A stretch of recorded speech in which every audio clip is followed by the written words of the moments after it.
All right, so I have this question here from Akeja Phone. He said, should age be a determining factor when choosing a marriage mate? Will the seniority of a lady over a man be a threat? All right, so should age be a determining factor in marriage? Um, I well, that question is it's a yes and no answer. I believe age shouldn't really be a determining factor, depending on how much of a gap there is in your age. You understand? Depending on discrepancy in your ages, you understand it shouldn't be much of a a determining factor as to whether you should marry this person or not. Although there is the usual template of the man usually being older than the woman by an amount of years. That is usual. There's the exception, which is normally not the norm, where the woman is older than the man. But then it still comes down to by how many years. So I wouldn't say it's not a factor. I would say it is a factor, but then we have to look at the number of years between them, because the number of years between them indicates a lot. Age is not just a number. Age is a journey. And so when someone who should be way ahead in the journey is with somebody who is way behind them in that journey, there's a problem somewhere. And we have to admit that there's a problem somewhere. So when you have a 20-year-old girl dating a 60-year-old man, there's a problem somewhere.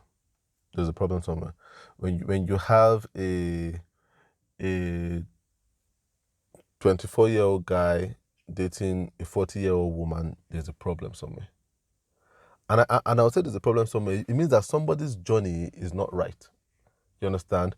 And that's because as we grow in life, we have circles. And there are just some circles that shouldn't overlap to a point whereby you get romantically involved. You understand? So it means that somebody either grew up too fast or somebody is growing too slowly. But it's an anomaly. You understand? It's an anomaly. And as I said, 20-year-old, 64-year-old. I even think that's even stretching too far. When you have a 20-year-old girl with a 39-year-old guy, there's still, there's still a huge anomaly there, you understand? Because you are at different stages in life. So I'm now thinking, where did they meet? How did they meet? You understand? It means that somebody is socially awkward. There's a social awkwardness in one or both of them. Somebody is not satisfied with their socialization with their peers or people around their age group. And that in itself has to be investigated. Why you are not satisfied with people around your age group. Because in reality, we are made to be able to associate with people around our age. Those are the people that understand us the most. So if you feel misunderstood by those people, then there's something to be investigated. If you're a 20-year-old and you have left the realm of 21, 22, 23, 24, 25, 26, 27, let's even put it that way, there's something up that you started going to 30, 31, 32, It shows that there's a social awkwardness somewhere.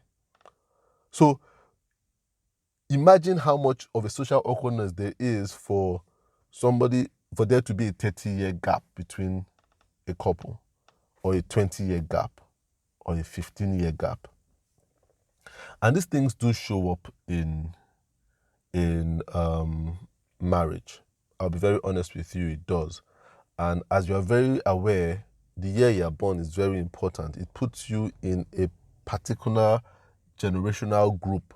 So, they say, we have boomers, we have Gen X's, we have millennials, we have Gen Z's. And the truth is, these are not just name categories. They are behavioral belief value system categories. So you would realize that your belief system, your value system, um, is so your behavior is so different from the other person, and this is where clashes happen in marriages. The way you talk, the kind of language you use, the way you dismiss things, the way you hold on to things, the way you regard things, the way you disregard things. These things actually do show up in marriage, and it could make the marriage relationship very frustrating. So, is age a determining factor? Yes. I would say get married to somebody, very close to your age, very close to your generational group. So if you're a millennial, you don't want to get married to a Gen Z. Or if you're in Gen X, a millennial, depending on how far in a millennial, how early in that millennial group you are, you understand? If you are late millennial, yes, Gen Z. But I can't imagine a Gen X person marrying a Gen Z person. I can't imagine myself marrying a Gen Z person. I cannot. Because sometimes I even read their opinions and their, on social media, the way they address issues, and it makes me cringe. I cannot imagine marrying one. And that's not being judgmental of them. It just makes me know that there's such a huge difference whereby we do not totally understand each other. So a lot of times with Gen Z, with Gen Zs, from people in my age category, we agree to disagree. And that is not a good way. That's not a good foundation for marriage. It might be a good foundation for a social debate or for a work environment. But marriage, where you are living with, you cannot mostly be agreeing to disagree. That has to be the exception, not the norm. And that's why I would say age is an important thing. Now, does the second part of your question, where you're asking, does the seniority of a woman matter, or how did you put it, over a man? Is it a threat for a woman to be much older than a man? That's what you're asking. Much older could be an issue. Could be an issue. I don't know about threat, but could be an issue. Even before marriage, it could be an issue. In relationship, it could be an issue because there are different expectations. So a young man with a much older woman, a young man a lot of times is very restless. You understand? Can get very restless, has a lot of energy he needs to get out. You understand? So a lot of times adventurous in different ways.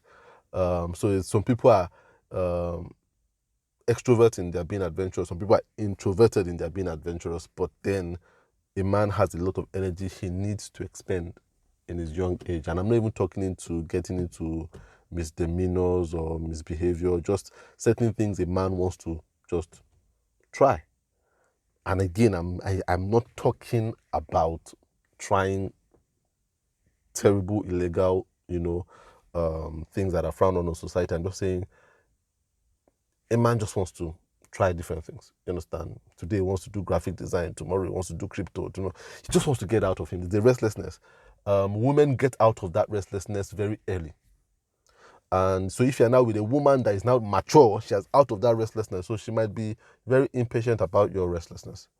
And women want to settle very early too. So if you're a woman that is more mature, she wants to settle. So there will be pressure to get married in that relationship when you are feeling like you want to get to know her more. You understand? A mature woman will put more pressure on you to say, let's commit more to this relationship, which is not a bad thing. It's just that there's a discrepancy where the value system, she's not with the guy who is at that stage where he's ready to get married. You understand? So there could be issues there. As per threat, I don't know about it being a threat. Anything can be a threat. Even if you are married to a person within your age range, it can be a threat. You understand? Even that can be a threat. A lot of things could be threatening. What really determines that is your level of humility and the level of pride. You understand? So with guys, we have a very, very high level of pride that comes in us, given to us. A lot of times they are socially influenced. So this thing was socially influenced on us growing up when you're a guy and tell you, don't cry, guys don't cry, guys don't feel pain, and that kind of thing. Guys are always strong, guys always give solutions. So when you are now when you are vulnerable as a guy, your ego kicks in and you're like, I can't take advice from anybody because I must be the one always giving the advice. I must be the solution provider. And that now becomes a threat when you have a woman trying to give you advice when you don't know what to do. So that doesn't have anything to do with age. It just has to do with you trying to overcome your ego as a man. So I don't think it's age that is a threat there. There are a lot of things that are socially implanted in men that allow us to feel threatened by women, which might not totally be their fault. You understand? And then there are a lot of things even on the women's side of today that allows them to be threats to men. You understand? So there's a feminist movement, you understand, whereby a woman wants to stand on her own. So everyone wants to be an individual in a marriage. So we want to have autonomous marriages. And that in itself is an oxymoron. You understand? So the woman feel, I want to have my money, let him have his money. I want to make my decisions, let him make his decisions. These things are more threats than age. You understand? Is the woke mindset that can be more of a threat. So age might not be a threat if she's just a few years older than you. 1 year, 2 years, you are the same age. But when we start going to that zone of 5, 10, I don't want to put a number to it, just not around your age range. She's going to mature much faster than you. Then you become an irritation to her, and then she becomes a nag to you. And that's what really becomes a threat at the end of the day.